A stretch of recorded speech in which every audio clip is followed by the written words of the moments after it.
The countdown is on, and Jake Claver just doubled down on one of the boldest predictions the XRP community has ever heard.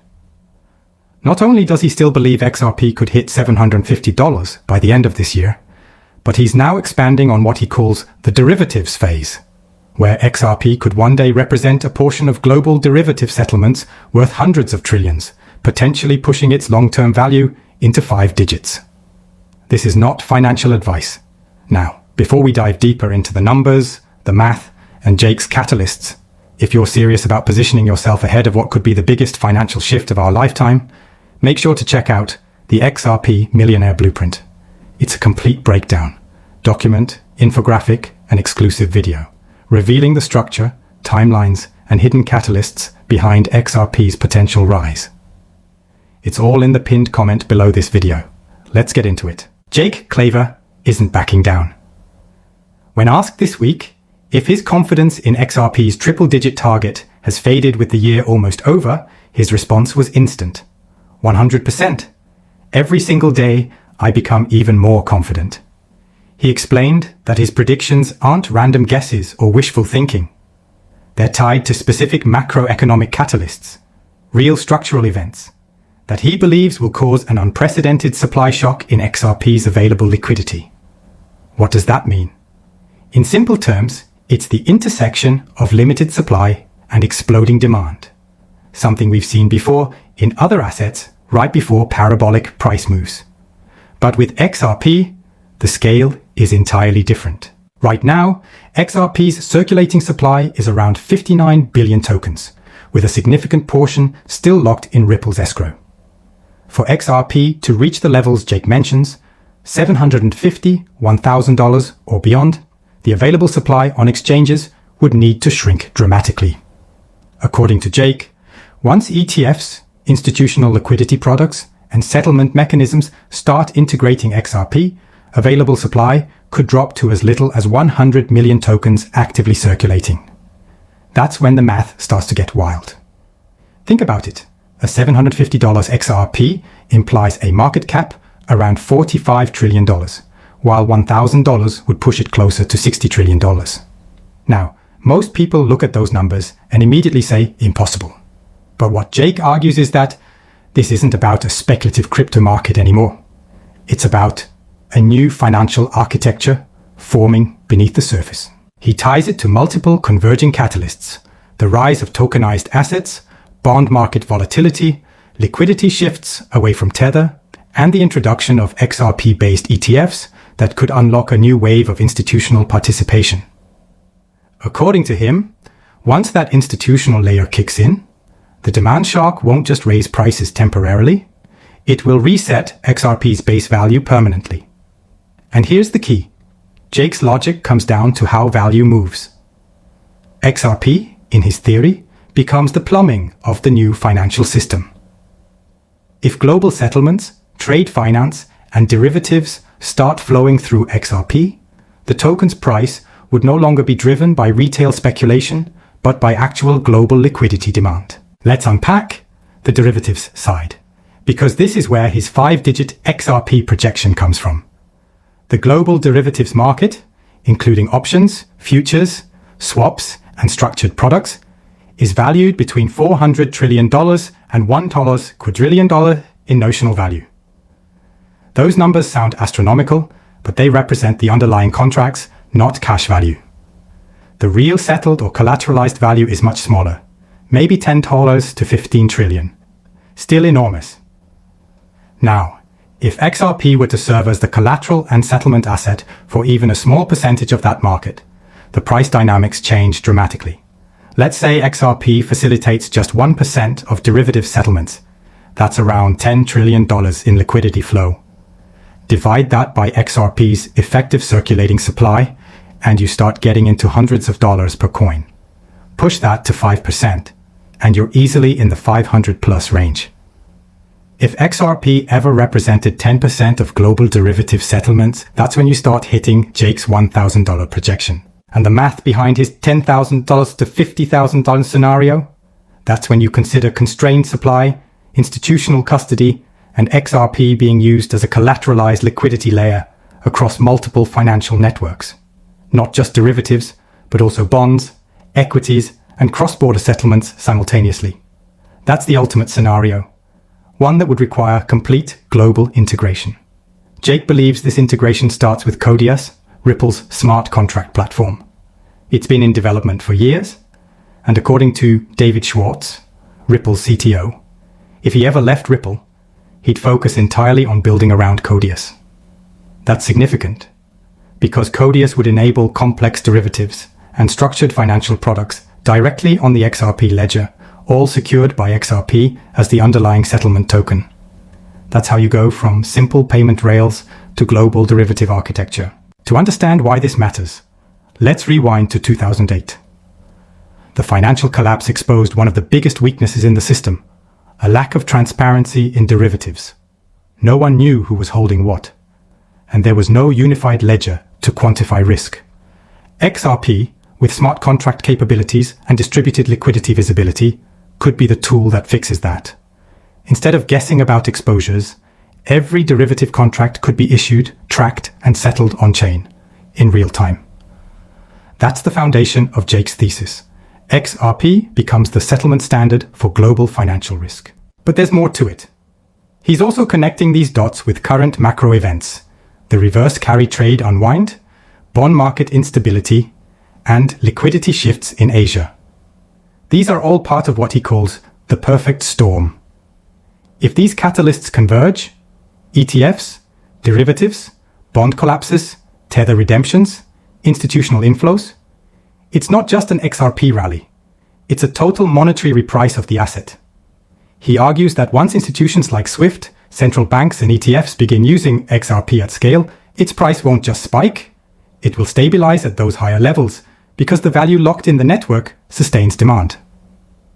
In other words, once global payment volume, trillions per day, moves through XRP, that becomes the new normal. And it's here that Jake's logic ties back to the supply and demand model that even a 5-year-old could understand. If there's a fixed amount of XRP, but the volume of transactions and institutional usage explodes, price must rise to accommodate that volume. That's simple economics. Jake breaks it down further. SWIFT settles about $5 trillion per day. If XRP captured just that flow, even partially, the liquidity required to support those transactions would push XRP's price into the triple digits and hold it there. Add stock market settlement, which handles $5 to $6 trillion daily, and now you have two massive financial arteries pumping through the same network. The more liquidity that depends on XRP, the higher and more stable its price becomes. And once it becomes a Tier 1 asset, recognized and held within the banking system, the game completely changes. At that point, XRP transitions from a speculative digital asset to a globally utilized settlement instrument. This is the transition phase Jake Claver is talking about, and we're right on the doorstep. The ETFs are the first domino. Once those are approved and institutional liquidity starts funneling into regulated XRP products, that's when supply gets constricted. Retail won't even see it coming. While people are debating whether XRP can break $5, institutional desks could already be positioning for the liquidity squeeze that revalues the asset at $25, $50, even $100 plus. And remember, it's not about hype, it's about mechanics. Once there's enough capital locked in ETFs, institutional custody, and collateralized derivatives, XRP's float on public exchanges becomes microscopic. Price can move violently in a very short time frame because of pure math. Limited supply meets massive demand. So when Jake says he's 99% confident we'll see 3 digits by year end, that's where he's coming from. It's not just faith, it's structure. He believes the catalysts are all aligning. Macro liquidity, institutional adoption, regulatory clarity, and infrastructure readiness, all pointing toward the same endgame. XRP becoming the backbone of the next generation financial system. And that's where we pick up next. Because Jake also outlines which specific catalysts he believes will ignite that supply shock and what the timeline looks like from ETF approval to complete market repricing.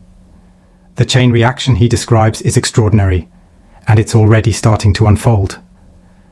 Jake Claver says the perfect storm for XRP is already forming, and it's being driven by structural cracks in the old financial system. His theory is that once those cracks widen, the new rails, specifically XRP and the XRPL, will quietly take over the function of global settlement. He breaks the catalysts into layers, each one setting off the next like dominoes. The first is monetary tightening. Central banks struggling with rising debt costs and negative liquidity. When that happens, capital starts to flee from risk-on assets and into hard liquidity instruments. That's where Jake believes XRP enters the picture. He calls it the liquidity pivot, where money begins searching for settlement efficiency rather than speculation. The second catalyst he points to is the bond market instability. In his interviews, Jake repeatedly mentions that the bond market is the most important signal in the global economy. When bond yields rise too high, governments can't service debt without printing more currency. And when they print more, inflation spikes again, forcing central banks into a trap. That cycle, he argues, pushes institutions toward tokenized settlement models that reduce friction, cost, and exposure. Right now, banks and governments settle enormous sums through systems like SWIFT or Fedwire. They're slow, they're expensive, and they lock up liquidity. Ripple's technology, on the other hand, settles instantly and finalizes transactions in seconds. If bond markets keep tightening and debt-based liquidity dries up, the world will need faster collateral rotation, something XRP was built to do. Then comes the third catalyst, ETFs and institutional liquidity entry. According to Jake, this is where the market shock begins. Once a spot XRP ETF is approved, institutional buyers can enter legally, and retail investors can gain exposure without direct custody. The ETF acts like a vacuum, removing XRP from circulation. Imagine what happens when you have ETFs competing with exchanges, custodians, and institutions for the same finite amount of XRP. The available float decreases rapidly. Even small ETF inflows could cause price appreciation because of XRP's limited supply structure. Jake calls this the ignition point, the moment the market realizes how scarce XRP actually is. He also references what he calls the tether unwind. If confidence in stablecoins like Tether ever falters, those funds have to move somewhere. Traditionally, they'd move into Bitcoin or fiat. But in Jake's model, regulatory pressure and ETF approvals would make XRP the preferred regulated liquidity alternative. A sudden shift from unregulated stablecoins to institutional-grade digital assets could trigger massive capital inflows, further tightening supply. And then there's the reverse carry trade, one of the more technical catalysts Jake discusses. It's the dynamic where banks and funds that once borrowed cheaply in foreign currencies now face high repayment costs as rates rise. When those positions unwind, liquidity has to move quickly, often causing volatility in FX markets. If that unwind collides with tokenization and cross-border settlement initiatives already integrating XRP, he believes the price response could be explosive. But the true backbone of his thesis, the one he emphasizes most, is derivative integration. Let's go deeper into that, because this is where the concept of a multi-trillion-dollar settlement layer becomes tangible. The global derivatives market is massive, but poorly organized. Banks still use complex, siloed systems to track exposure. XRP and the XRPL could serve as a transparent, programmable layer for issuing, collateralizing, and settling those contracts. Take a simple example. Two institutions enter a derivative agreement worth $1 billion. Under current systems, settlement takes days, sometimes weeks, with layers of intermediaries and risk. On the XRPL, the same contract could be tokenized, automatically execute its terms via Codia smart contracts, and settle instantly in XRP. Multiply that by tens of millions of contracts across global banks, and suddenly trillions of dollars in daily liquidity need XRP to function as the underlying collateral. That's where the $10,000, $50,000 XRP concept originates. It's not that someone magically assigns that value. It's that the amount of global value requiring XRP to move could theoretically push its price to that range if supply remains constrained. However, Jake is clear about one thing. Those numbers are long-term, tied to the derivatives phase, not the immediate future. The near-term target, triple digits by the end of this year, is driven by ETFs and institutional demand. The multi-thousand valuations come after years of infrastructure maturity once CODIAS and institutional tokenization become mainstream. He describes it as a liquidity ladder. First, liquidity enters through ETFs. Then, banks begin using XRP as an intermediary for cross-border payments. Next, CODIAS launches smart contract functionality, enabling structured derivatives on XRPL. Once that layer locks in, financial systems begin to route settlements through it, driving volume and sustaining higher price levels. It's a progression, not a single flip of the switch. Jake also ties this to David Schwartz's statements about CODIAS. Schwartz has hinted multiple times that CODIAS is far from dead. It's simply dormant until the ecosystem is ready. The fact that he said he'd build a company around CODIAS if he left Ripple is telling. That means Ripple's internal focus on scalable settlement is alive and evolving. And once smart contracts are active, XRP stops being just a bridge asset. It becomes a collateralized liquidity backbone for programmable finance. Every derivative, every tokenized bond, every settlement could use XRP for instantaneous clearing. That's what institutions care about. Not retail speculation, but frictionless liquidity with transparent accounting. This ties into another overlooked piece of Jake's reasoning: the BIS, Bank for International Settlements, data. They've reported that daily over-the-counter interest rate derivatives trading volume hit around $7.9 trillion per day as of April 2025. Even if only a fraction of that eventually moves to tokenized settlement rails like XRPL, it's enough to create demand far beyond XRP's current valuation. Now, some people misunderstand what notional means in derivatives. It's not actual money changing hands. It's the underlying value of all the contracts combined. The real capital that changes hands daily, the liquidity needed for settlement, is smaller, but still enormous. And that's what XRP would represent: settlement liquidity, not notional value. In Jake's view, if XRP absorbs even a fraction of that, say 1 to 5%, the price easily scales into hundreds or low thousands. It's math. But he also stresses another dynamic: price stability through sustained demand.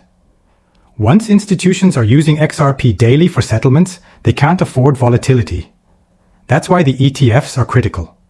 By absorbing XRP into long-term institutional custody, they create liquidity depth and dampen volatility.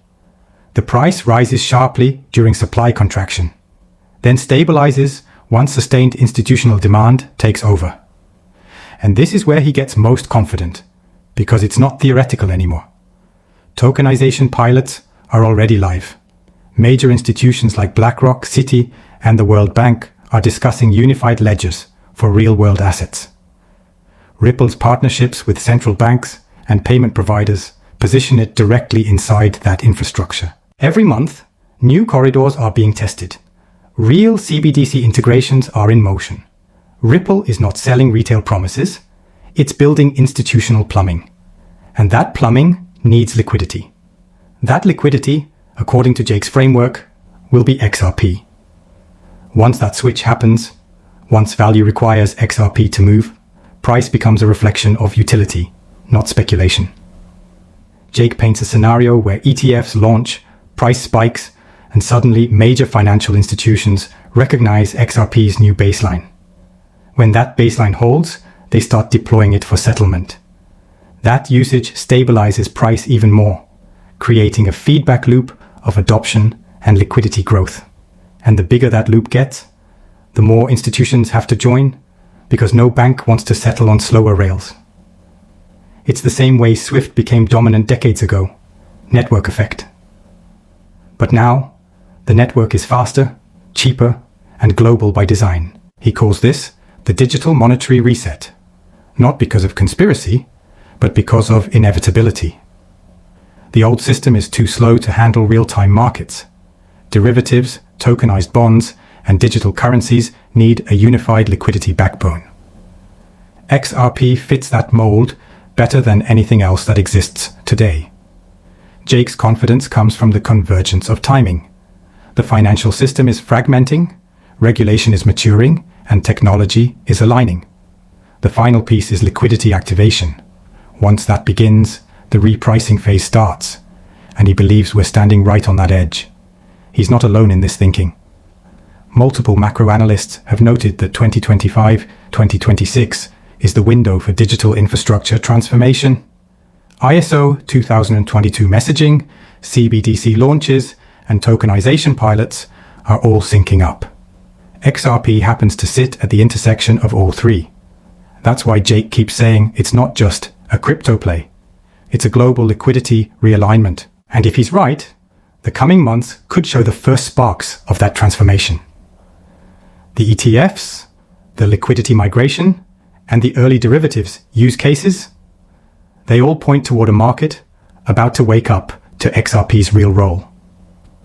As we move forward, Jake breaks down what happens after that ignition, the cascading chain reaction from institutional inflows, supply shocks, and the feedback loop that could permanently reprice XRP's global value standard. And so, when Jake Claver says we're entering a global restructuring, he isn't exaggerating. He's describing the operational phase of something that's been in motion since at least 2015. The digitization of money, the compression of value transfer, the consolidation of power into programmable liquidity. Because look at what's happening simultaneously. The IMF is testing CBDC interoperability through the BIS Innovation Hub. RippleNet is already integrated into over 70% of the world's central bank pilots. And the ISO 2022 framework, which underpins all of this, is now fully live across SWIFT. That's not conspiracy, that's documentation.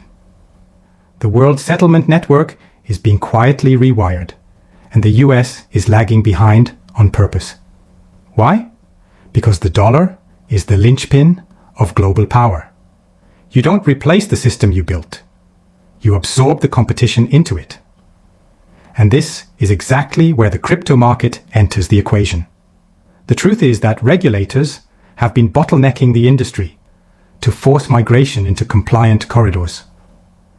That's why Ripple has continued expanding internationally, while quietly maintaining relationships with US banking partners. They're not fighting the system.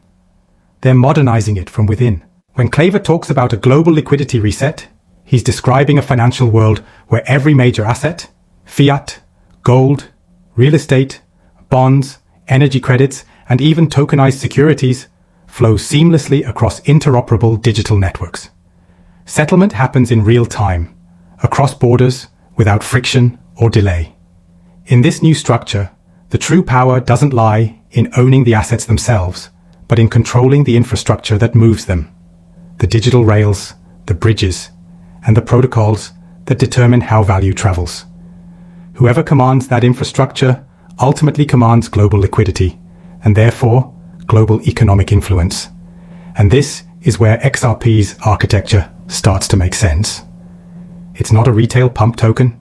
It's a piece of critical financial plumbing built for the banks, the institutions, and the cross-border back end of the monetary system. Think about it. The dollar doesn't need to die for XRP to succeed. It just needs to evolve. The Federal Reserve and the Treasury are already working with the private sector to create digital dollar rails. And Ripple's tech provides the neutral bridge asset that allows interoperability with every other CBDC. Now combine that with tokenization, the process of representing real-world assets on blockchain, and you get the single biggest capital unlock in history. $1 quadrillion worth of illiquid assets suddenly becomes tradable, collateralizable, and movable across networks in seconds. That's what Claver's really talking about. The integration of crypto rails into the institutional backbone of global finance, a complete merge between traditional monetary infrastructure and blockchain-based liquidity. And here's the kicker. This is not decades away. The architecture is already deployed. ISO 2022 went live globally in 2023. Ripple's CBDC platform is being used by multiple central banks right now.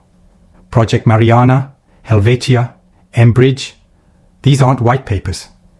They're prototypes that are running in real-world testing. Meanwhile, the political narratives, gold-backed systems, BRICS settlements, and ending the Fed all serve to mask the real operation. The transition from a debt-based economy to a liquidity-based digital system. Whoever controls the pipes of that system controls the next era of value. And the US isn't being replaced. It's upgrading. Quietly, strategically, and with assets that the average investor still thinks are speculative. That's why smart money is moving quietly, because by the time this shift becomes mainstream, it's already over. XRP's role in that ecosystem is becoming undeniable.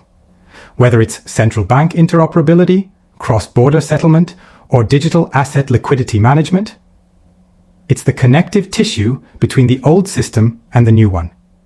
So when Jake Claver says, we are in the middle of a controlled demolition of the financial system, it's not fear, it's function. The demolition is digital, the reconstruction is programmable, and the infrastructure is already online. The question is no longer if this happens. It's who understands it before the rest of the world does.